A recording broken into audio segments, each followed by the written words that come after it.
Good afternoon to you, Africa. This is Imene Nouad with the latest news from across the continent and the world. Algerian President Abdelmadjid Tebboune arrives at the Palais des Nations to address both chambers of parliament. He reviews the year's major projects and achievements, focusing on political, economic and social progress, and outlines the future prospects. He is received by Azouz Nasri and Brahim Boughali.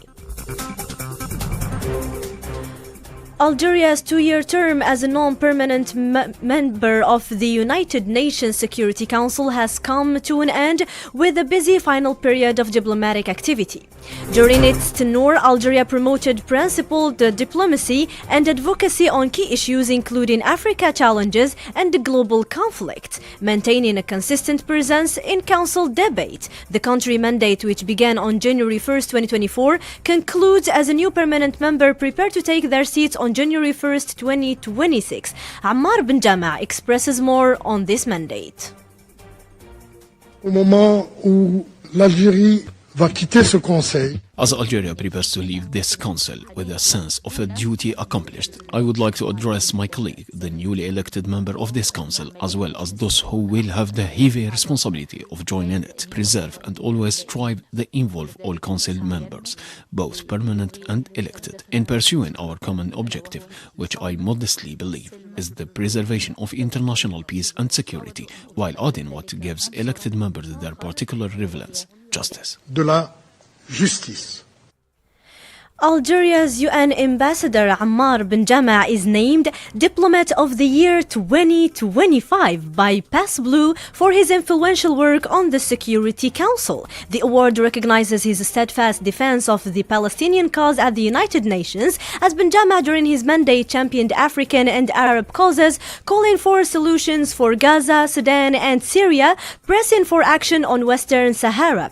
He also stressed that justice and respect for people's rights are key to lasting peace. More on Ben Jama with Yasmin Ben Ashur.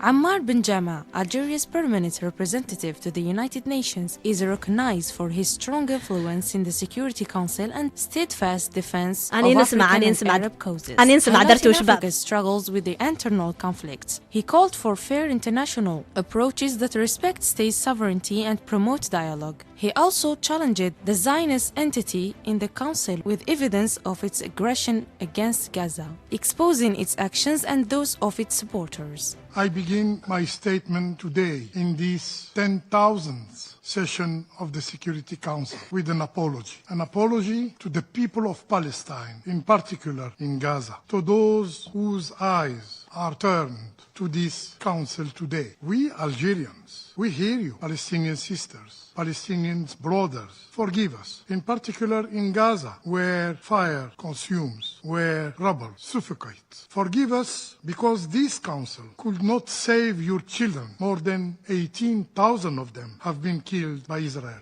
Ben Jama called for a comprehensive political solution to the Sudanese crisis that preserves the unity of the country and elevates human suffering. The Rapid Support Forces have seized control of El Fasher after more than 18 months of an inhumane siege marked by starvation, suffering and despair. On Western Sahara, he highlighted the situation by urging council members to act despite repeated abstentions, calling for respect of international law and the Sahrawi people's right to self-determination. Mon pays n'a pas participé au vote sur ce projet de résolution portant renouvellement du mandat de la mission des Nations Unies pour l'organisation d'un référendum au Sahara occidental. Par cette absence et en toute responsabilité, l'Algérie a tenu à illustrer sa prise de distance avec un texte qui ne reflète pas fidèlement, qui ne reflète pas suffisamment pour avoir, et lui seul,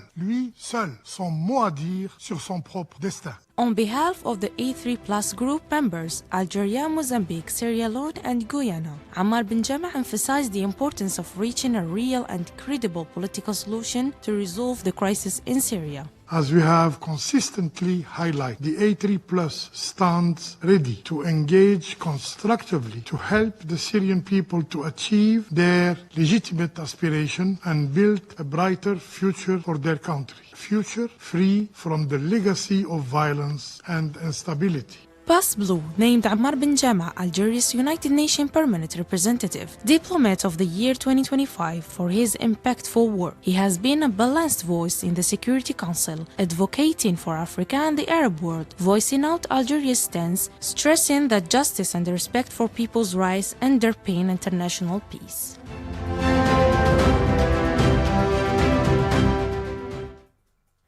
Algeria has concluded its term as a non-permanent member of the United Nations Security Council, using its mandate to defend the Sahrawi people's right to self-determination. Under Foreign Minister Ahmed Attaf and Ambassador Ammar bin Jama, Algeria successfully reshaped Resolution 2797, renewing MINURSO's mandate and rejecting Morocco's autonomy plan, keeping the Sahrawi cause at the heart of international diplomacy. Nouad Ahmed shares more details. Justice on the world stage. This is how Algeria wielded its full influence as a non-permanent UN Security Council member to defend the Sahrawi people's inalienable right to self-determination, the Sahrawi Press Agency reports. Despite Moroccan occupation authorities' maneuvers to manipulate Western Sahara's legal status at the shifting stance of some foreign powers driven by economic interest, Algeria remained unwavering. Under Minister of Foreign Affairs and Africa Affairs Ahmed Attaf and the Algerian ambassador to the UN Ammar bin Jama, Algerian diplomacy reshaped Resolution 2797, renewing MINURSO's mandate and rejecting Morocco's autonomy plan. The amendments reaffirmed the Sahrawi people's right to a referendum and align fully with international law. Over 2 years, Algeria's determined efforts have kept the Sahrawi cause firmly at the center of international diplomacy.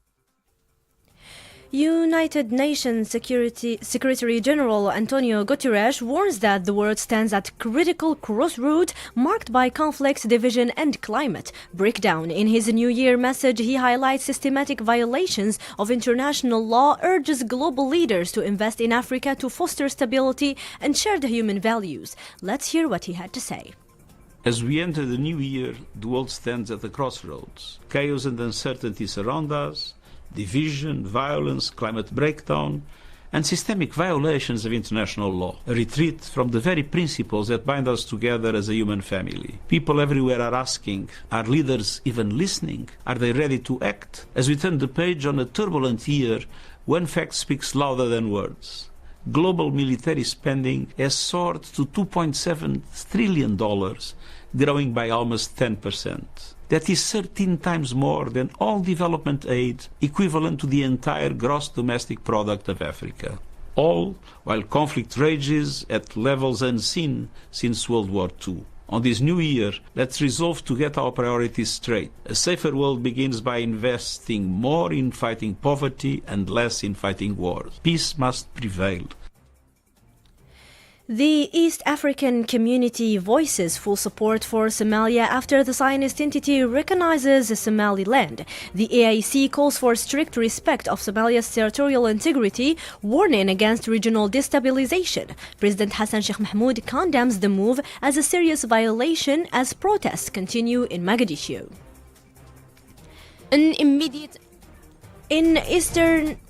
In eastern DRC, tensions between the army and the M23 displaces nearly 500,000 civilians. Algerian Minister of State, Minister of Foreign Affairs and African Affairs Ahmed Attaf takes part in an emergency ministerial meeting of the AU Peace and Security Council via video conference focusing on escalating crisis. The session highlights the urgent need for African Union to play a decisive role in fostering sustainable and peaceful resolution of the conflict. Widad Alawa explains more on this meeting.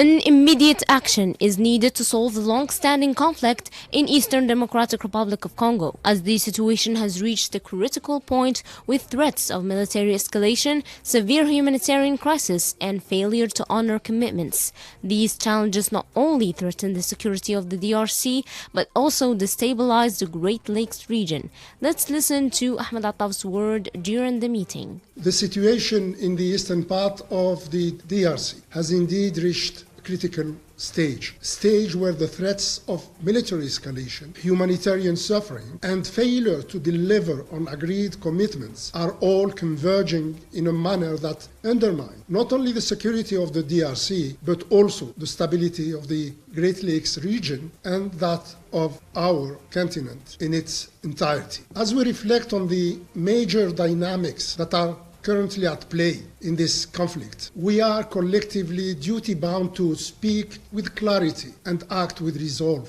Attaf reaffirms Algeria's commitment to fully leverage the African Union's key mechanisms to tackle the long-standing crisis, specifically, and unify the ongoing Luanda and Nairobi processes, thereby reinforcing the AU's collective efforts for stability and peace. Attaf. Within such context, Algeria believes that it is high time to make full use of the key mechanisms established by the African Union to address the protracted crisis in Eastern DRC. In particular, we refer here to the Security and Cooperation Framework for the DRC and the region, which in our view can provide the broader umbrella for a renewed momentum of the merged Luanda and Nairobi processes. In so doing, the African Union's renewed collective efforts The crisis in eastern DRC can no longer be allowed to deteriorate unchecked. With the risks of escalations deepening regional destabilization, the African Union faces a decisive moment with the urgency to consolidate a ceasefire,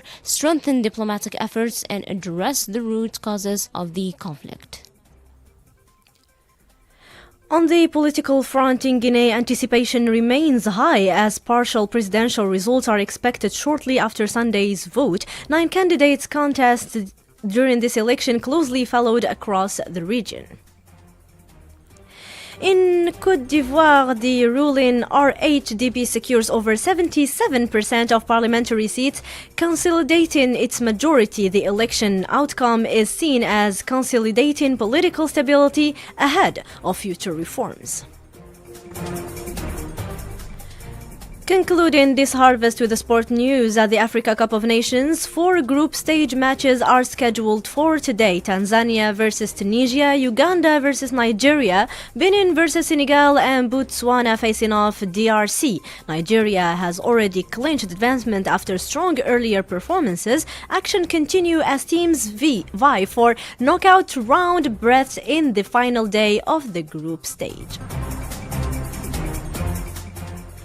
That was all for today. Thank you for keeping tuning to this harvest. A big thank you to the director of Harvest, Nouad Bab Ahmed, observation by Malika, control board by Karim, and streaming with Rania. So thank you, dear listeners of Ifriqiya FM, the voice of Africa.